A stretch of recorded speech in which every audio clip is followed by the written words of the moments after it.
नमस्ते भारत। आप सभी लोगों के बीच में एक बार फिर से मैं उपस्थित हो गई हूं। तो निवेदन सिर्फ इतना सा है कि प्लीज आप लोग इस वीडियो को लाइक कीजिएगा, अंत तक देखिएगा, शेयर कीजिएगा और बेल आइकन को हिट करते हुए मेरे चैनल को जरूर सब्सक्राइब कर लीजिएगा। इस घटिया अश्लील आदमी के ऊपर मैं बात बिल्कुल भी नहीं करना चाह रही थी, लेकिन उसके बाद मैंने अपने आप से प्रश्न किया कि यदि ऐसे जो मां भारती की छाती पर नासूर बन करके गंदे घटिया लोग बैठे हुए हैं जो खुद को एक्टर बुलाते हैं, उन पर मैं बात ना करूं तो it will be really wrong on my part.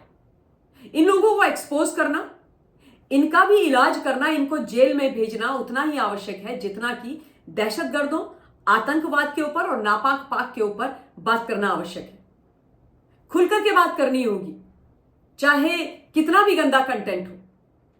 इस नामाकूल आदमी का नाम है एजाज खान। इसकी हिस्ट्री बहुत ही खराब है, उस पर भी मैं आऊंगी। ये वो आदमी है जो कहता है कि इसको शरिया पर विश्वास है, भारत के संविधान पर नहीं। ये कहता है शरिया से चलना चाहिए देश, संविधान से नहीं चलना चाहिए।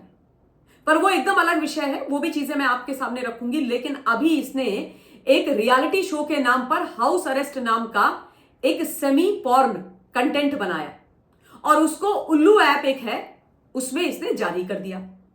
और उल्लू ऐप के जरिए और यूट्यूब के जरिए वो इसका जो सेमी पॉर्न, ऑलमोस्ट एक्चुअली ये पॉर्न कंटेंट है, सबके पास पहुंच गया।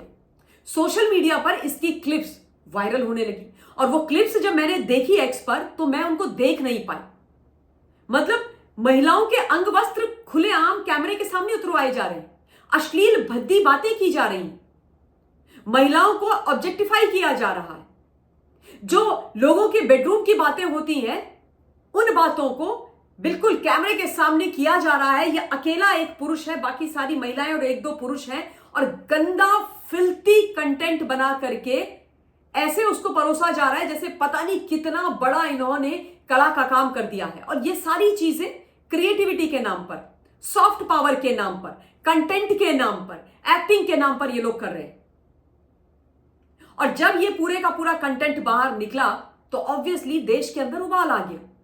लोग नाराज हो गए, लोग गुस्सा हो गए, क्योंकि इस आदमी ने क्रिएटिविटी के नाम पर, कला के नाम पर ऑनलाइन कोठा खोल दिया था। यह पूरी तरीके से कोठा चला रहा था। जो हीरा मंडी और जीबी रोड है उसको ये उल्लू ऐप पर लेकर के आ गया था और इसीलिए इस विषय पर बात करनी बहुत आवश्यक हो गई थी। मैंने इस पर भी ट्वीट किया था, काफी लोगों ने ट्वीट किए थे और इसलिए उल्लू ऐप ने फाइनली एजाज खान के ऊपर एक्शन ले लिया। उल्लू ऐप ने जितने भी एजाज खान के इस हाउस अरेस्ट रियलिटी शो के एपिसोड्स थे उनको हटा दिया है और अपने यूट्यूब चैनल से भी उनको हटा दिया। मैं तो पहले यह बोलना चाहती हूं कि उल्लू ऐप ने इसको डाला ही क्यों, यह कंटेंट उन्होंने पब्लिश किया ही क्यों? कैसे आप पब्लिश कर सकते हो? इतना गंदा वो कंटेंट है जिसकी कोई हद नहीं है। क्या क्या वहां पर बातें की जा रही है, कैसी शब्दावली का प्रयोग किया जा रहा है, वो मैं बोल भी नहीं सकती हूं। मतलब उसको सोच करके मुझे बड़ा बुरा लगता है। और यह आदमी कला के नाम पर इस देश के अंदर ऑनलाइन कोठा चला रहा है। इस आदमी को गिरफ्तार किया जाना चाहिए। और यह मैंने बिल्कुल रिक्वेस्ट करी है महाराष्ट्र पुलिस से, मुंबई पुलिस से कि प्लीज इस घटिया आदमी को आप गिरफ्तार कीजिए।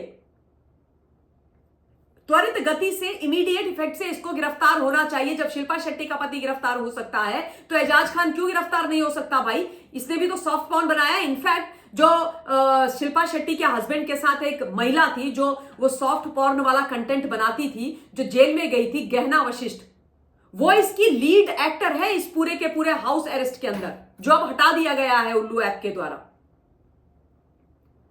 उसका लगता है काम ही यह है करना। और भद्दे तरीके से वो बात कर रही है वो लेडी, बहुत ही भद्दे तरीके से।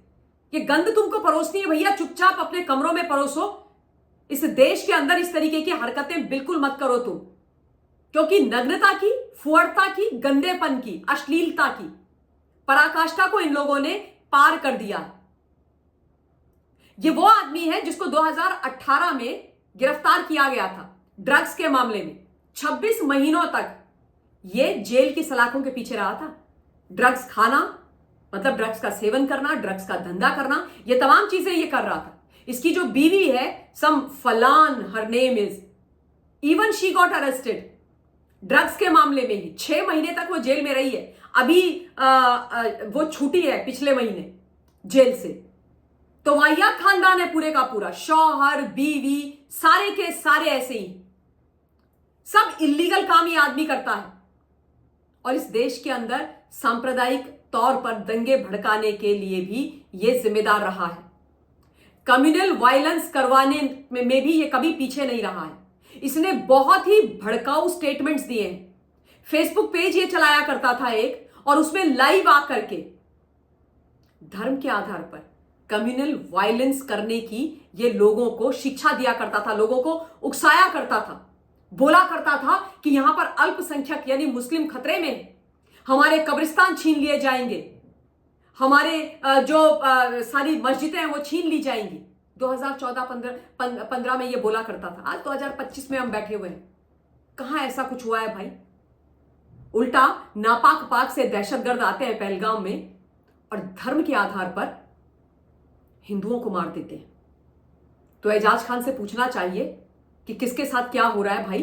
दोनों आंखें खोल के देख ले तू, घटिया आदमी, नामकुल बेशरम आदमी, खुल के देख ले कि क्या हो रहा है।